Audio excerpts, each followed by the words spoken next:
ẹ pẹ̀lẹ́ o ọba méjì ń jà kí ló kàn yín bẹ́ẹ̀ ìyàwó ṣẹ̀ṣẹ̀ ń kọ̀yàn lẹ̀ ni ìyàwó ṣẹ̀ṣẹ̀ ń kọ baálẹ̀ ni tí kábíyèsí Olúwo of Iwo tí wọ́n bá sọ wípé wọ́n rán ìyàwó àwọn ni mi ò mọ̀ bẹ́ẹ̀ nìkan ló ràn àbẹ́nìkan ò ràn o ẹ̀yin náà ti fi pẹlẹbẹ mọ́ ọ̀lẹ̀ jẹ torí ẹ̀yin èèyàn ẹ láìkì kẹ́ mọ́ ṣàbòsí bẹ́ẹ̀ bá láìkì ọba Olúwo of Iwo ẹ fílẹ̀ ẹ láìkì rẹ̀ ni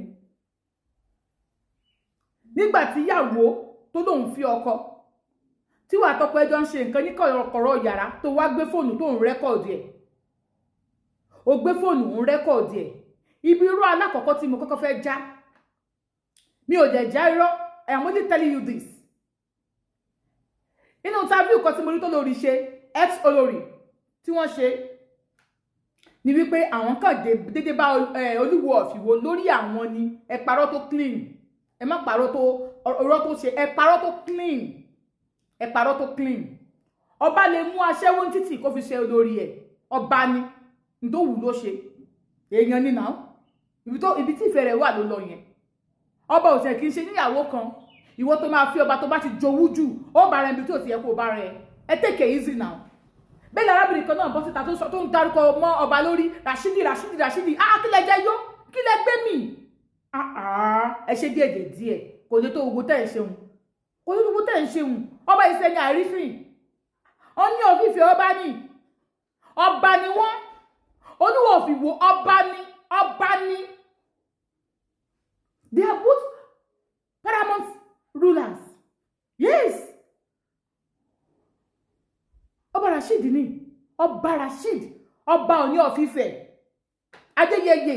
ọba Adéyẹyè bẹ́ẹ̀ ṣe máa pè ní ọba Abdulrasheed bẹ́ẹ̀ ṣe máa pè wọ́n nìyẹn ọba làwọn méjèèjì tó bá ní problem lára ara wọn tó bá ń jẹ́ lára ara wọn kì í ṣe tẹ̀yìn kí a máa bọ́ síta kí a máa sọ pé Rashid kí ló ṣẹlẹ̀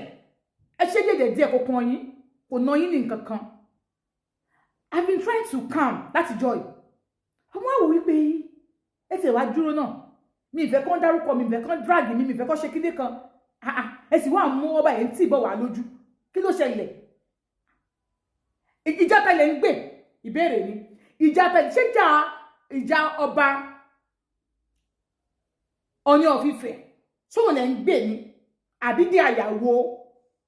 ex-wife ex-olórí Olúwo of Iwo ìjà tẹ́lẹ̀ ń gbè ní àwọn méjèèjì ẹ ṣe lé ọkọ̀ọ̀kan bọ́ba méjì bá ń jà ẹ jẹ́ kí wọ́n máa jà kò kàn yín torí ibi tó ti jọ bẹ̀rẹ̀ ẹ mọ̀ so ẹ sì lè mọ ibi tó jọba adé náà kò lè yé yín ẹ mọ̀ forí yín kò ná ẹ kúrò láàrin wọn ẹ jọ and if you want to call ọba again if you want to call Olúwo of Iwo if you want to call his name please put some respect ọba Iwo ọba lágbẹ́jà sùn ọba támọ̀dọ̀ sùn ó fọ́ sí wọn ni gbogbo ilé tó lórí náà sọ tó yẹ ẹsẹ lórí náà sọ káàkiri ìjẹ̀lẹ̀ tó ní dòwe kò dá ogún fọdún mẹ́rin pẹ̀lú ẹ̀ ọba ò dá oṣù wa ń yẹ ẹ̀fọ́dún mẹ́rin kò sì dá kò fi jọ́kọ̀ dùn wọn lórí accepted ó yá ẹ sọ gbogbo ẹ̀ nípa ọba kẹ́ ẹ fi gbapò ẹ sọ gbogbo ẹ̀ nípa ọba kẹ́ ẹ fi lọ sókè ẹ sọ gbogbo ẹ̀ nípa ọba kẹ́ ẹ fi trend àwọn ò bá yín jiyàn sí abẹ́rẹ́ sí o bá lọ àbọ̀ ń bọ̀ bí Olúwo of Iwo bá ṣe àwọn alálẹ̀ ẹjẹ́ àwọn alálẹ̀ ò dájọ́ kò kàn yín bólúwo bá sọ pé wọn ò bò òòṣà ẹjẹ́ káwọn òòṣà kan jẹ́jọ́ fún wọn lára wọn kò kàn yín torí àwọn afọbajẹ yín adífayé tó dífá tó mọ́ ba Olúwo of Iwo ṣé kò mọ̀ wípé máa padà ṣe báyìí tẹ́tẹ̀lẹ̀ so ẹ má dàpọ̀ mọ́ra wọn gbogbo èyí tẹ̀sí wá lọ ń dìtẹ̀ tẹ́jọ́ mọ̀ òwò tó ń dìtẹ̀ Ọlọ́run ọba rí ọ Ọlọ́run bá rí ọ o bólúwo of Iwo bá bọ́mọ yín sùn lọ́nà tẹ́ ẹ fẹ́ ẹ lọ fọlọ́pàá ẹ lọ rìpọ́tì ọlọ́pàá ẹ gbé lọ kóòtù ẹ invite ẹ competition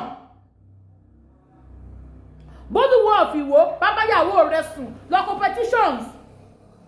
kí ló ṣẹlẹ̀ we have law ẹ lọ fi law enforcement ẹ fi yanjú ẹ stop dragging his name to the mouth excuse me it's getting too much kí ló ṣẹlẹ̀ kí ló bá ṣe tí ò ṣe rí kí ló bá ṣe tí ò ṣe rí ọba mugbó fine accepted onìkan lọ́ba tọ́kọ́ máa mugbó ni àwọn ọba yìí tẹ́ nílé kò ní gbadúgbò ẹ̀hàn mú gbòdì kí ló wá dé ó dé ní wọn rìn ìwọ olórí tó wà nílé ọba tó ń rékọ́dù káàkiri ó sì bọ́ ọmọ bá gẹ̀ wá sùn ó bá kìdí kankan sùn àti kí tí wá ní ẹ wò ó a kì ní kó gbọ́dọ̀ kó pẹ̀tọ̀ fún ẹ̀ mọ́ o ẹ take it easy ẹ jẹ́ put some respect he is not your mate